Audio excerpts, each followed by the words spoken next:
Action, action, and more action. Today's video, I'm going to be talking about why you need to take action to quit marijuana and how important it is. I think a lot of people think that, I'm just going to get sober and I'm just going to lay there and it's just going to magically happen when I put the intention out to the universe. And that could be further from the truth. To quit marijuana, it really does take a program of action and getting up every day, doing the things that you know you need to be doing to stay off marijuana, taking care of yourself, and really kind of facing the fear head on. I know when I was quitting the marijuana, at least the first time, I wanted to just kind of have it magically disappear. And until I actually said, okay, I'm going to wake up, I'm going to do all the things I need to do, like meditation, journaling, reading, starting to read spiritual books that are going to help me enlighten my mind around life itself and marijuana and why I really need to let marijuana go. Before I started to exercise, I did start to exercise once I finally did quit weed. Eating healthy, like making sure I'm ingesting really good healthy greens, making sure I'm getting good supplements in, like magnesium and stuff like that. Once I started to do that, I noticed a huge shift in how much easier it was to quit and how it was actually like I was proactively quitting instead of just kind of waiting for the withdrawals to come and go and waiting for the moment where I just wouldn't want weed anymore. I really had to kind of focus and hone in on like the process itself. So if you're out there and you're listening to this and it's like, hey, man, like I've been waiting to quit weed for a long time. I think that could be the issue right there. You've been waiting to quit weed. Again, it's not about waiting. It's about going after it, going after what you want. Now you might be sitting through this video and be like, okay, that sounds great, but that's a little vague. What can I actually do to quit weed? What does that look like? What does that feel like? And what steps can I take today to start taking that action? Well, first thing I like to say and recommend people do is get a plan of action. So what are the first thing, where are the times of the day where I'm most likely to use, right? Take a few days and kind of take that inventory. Maybe it's in the morning when you wake up. Maybe it's afternoon time. Maybe it's in the evening before bed. And then really look at too, like, okay, what are some of the situations that want me to, smoke marijuana? Maybe it's when I get a little stressed, a little anxious in the evening, like not really sure what to do, boredom, like, oh, I'm bored, what do I do? Or in the morning, if you're feeling overwhelmed, like, oh, I got this whole day ahead of me, like, oh, there's so much I have to do, crap. Really look at that. And then from there, you can really take a more accurate assessment of, okay, what should I do in these times of the day when I'm likely to smoke? So for example, let's say morning is a really prone time for you. What I would recommend, and this is what I'm working with a client right now, is all right, let's get out, let's go for a walk, right? First thing, let's meditate in the morning, right? Do some gratitude journaling. Make sure we're drinking a glass of water. That's a great thing to do because you're dehydrated when you sleep. Get some direct sunlight right away. If you guys are familiar with Andrew Huberman, he talks a lot about that, like sunlight exposure.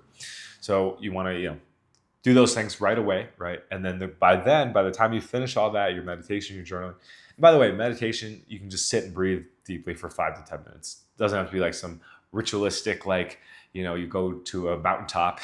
You only just sit in your bed and just like breathe deeply for like 5 to 10 minutes. Why this is so important is because, especially if you do it without looking at your phone. So that's another thing I recommend. Don't go on your phone right away until you finish, your meditation, your journaling. It's going to prime your mind for peace and anxiety and relaxation throughout the day, not anxiety. And there's going to be moments where you start to realize after doing meditation for a while that all those little things don't matter too much. They're important. You got to take care of them, but at the end of the day, they're not a big deal. So meditation really helps ground that kind of reality in for you. So after you do that, right, by the time you finish all that, the craving, if you have one in the morning, ideally will be gone by that point because you've already done enough stuff. You've gotten some exercise, you've gone for a walk or maybe a run, maybe you've gone to the gym, right? So find something that you can do that's not marijuana related and that can kind of get your day going in a really positive direction. So as an example for the morning anyway, let's say it's the evening, right? Well, what can we do in the evening? Because that's probably one of the most like prone times to smoke. After work, for example. Well, you can just kind of take some of the things that we just talked about and move them to the evening. So exercise, hit the gym, right?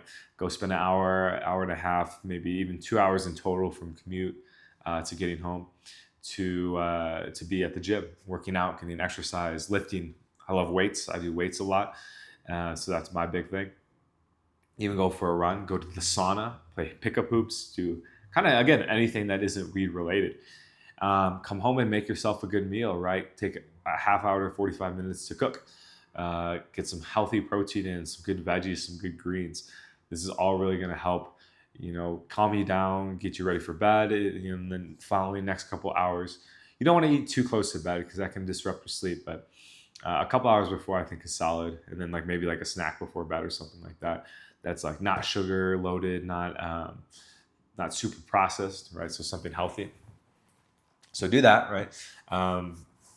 And then even take a shower or something like that. But I heard something recently where you don't want to take a hot shower too close to bed because you want your body temperature to cool down before you go to bed, before you sleep. It's pretty fascinating because I used to take a hot shower before bed, but now I'm waiting a little bit before I do that. So that's another option there as well, right? And the key of this is to do something to distract yourself so you're not really wanting to smoke and you're able to kind of forget about it and have your mind focus on something else. Start reading some of those spiritual books that we're talking about, right? Get into some recovery literature. You could go to a meeting, a recovery 12-step meeting, right? There's a lot for marijuana out there, and you can just search marijuana recovery meeting and it'll pop up. First thing on Google, I promise you. So that's probably maybe an evening thing. We also want to look at, and for the theme of this video, all the stuff we just mentioned in the last 5 minutes here, it's all actionable things. It's all things you are doing, right? That you're putting effort into. Again, action, more action. That is the key to staying sober. Idle hands are the devil's playground. So if you're just sitting around doing nothing, the likelihood of you wanting to smoke and choosing to smoke is going to be a lot higher. The last thing we'll want to do here is look at our friend group. Who are we surrounding ourselves with? I know that I had to let go of a lot of my smoking friends when I quit. Most of my friends, we all smoked weed together. And I had to say, yo, guys, I got some stuff to work on. I even told some of them I'm quitting weed. So I just need to be on my own. And they were understanding. Some of them didn't quite get it, but they were respectful of it. And frankly, I didn't really care at that point because I'm I want to quit weed more than I want anything in this world. And that includes you guys, no offense. I didn't say that to them, but that was my kind of mindset around it. I just didn't care anymore. So I was just screw it. If I lose these friends forever, doesn't matter because I need to get sober and I want to get sober. And so in turn, that's what happened. I got sober because I actually dedicated this, that period to be alone. They say we become the 5 people we surround ourselves with. So if we're hanging around 5 other people that smoke, it's going to be likely that we're going to be that 5th friend that also smokes, right? However, when you're saying hey, I'm going to set strong boundaries with you guys, I'm not going to hang out with you anymore, then it becomes okay, well, I either got to be alone or I got to find people that don't smoke and I can relate with. That's where those recovery meetings I talked to you about just a little bit ago come into play a lot. I met some good people in there. And then also, I did need to spend a lot of time alone. I had a lot of inner introspection to do. I needed to learn how to be alone. I didn't know how to really do that because I was always hanging out with friends or high or something. Let's just say this. I didn't know how to hang out alone without weed. So that was a process in itself. And then, yeah, it really, what was the last point? Mine just went off on something else there. So yeah, really had to focus on kind of some introspection work and being okay, I need to learn how to be comfortable being alone. And today it's been, a long time since I smoked weed, coming up on 8, or just had 8 years last month or earlier this month. But because I spent all that time learning how to be alone, I really can enjoy relationships today. However, I can also enjoy being alone. And the fact was that in the past, I would need friends to feel okay. I would need to be around people. I was just so uncomfortable being alone. And today it's reversed. I'm more comfortable being by myself. And in fact, from there, I don't have this neediness anymore. I don't need have this, I need to be around people. I need to be around you. I need to hang out with you all day. There's a lot more okay, I come together with friends and then we separate and that's fine. There's not this need to, yeah, there's not this need anymore, and it's really peaceful, and other people can pick up on it. They're like, okay, Joel isn't going to try to obsessively hang out with me all day. We're going to have a good time, and then we're both going to be able to part ways. And it's a huge freedom, because I was like obsessed with people. I like needed to be around people all the time. So learning how to be alone was a huge process in that. And then, of course, coming back to the crux of this video, it helped me quit weed, because I was no longer hanging around people that were smoking anymore. This is a difficult process for you, and what I would recommend, a guy reached out the other day to talk about it, somebody I'm consulting. And what you want to do is you want to exit the relationship gracefully. You want to start to set boundaries. You don't want to hurt the other person being like, yo guys, like I'm on this path to quitting weed and like you guys are losers. Like peace out. No, don't want to come off as a douche. You want to do it in a respectful way. So a couple ways to do this. You say, hey, if they actually ask, yo guys, look, I got this thing I got to figure out with myself right now. I'm not going to be as available. I love you guys, and hopefully we can reconnect more in the future. But for now, I just need some space to myself. And again, if they're good friends, they'll understand. If they're not, they're going to have a fit and like, yeah, you see Billy, he's freaking like, he's doing his own thing, blah, blah, blah. Those aren't good friends to be with. Another way to do this too is just to start distancing yourself slowly, right? Setting those boundaries. Like somebody asks to hang out, like a smoking buddy.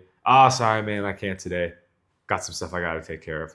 Or, I got something to do. I got some work stuff. Whatever it might be. Be honest, but you don't have, you can be vague about it, right? You don't have to give them like, at 7:04, I'm going to be, meeting with my marijuana recovery coach, and we're going to figure this stuff out. No, you can just, I got something to take care of, right? And eventually what will happen is two things. One of two things.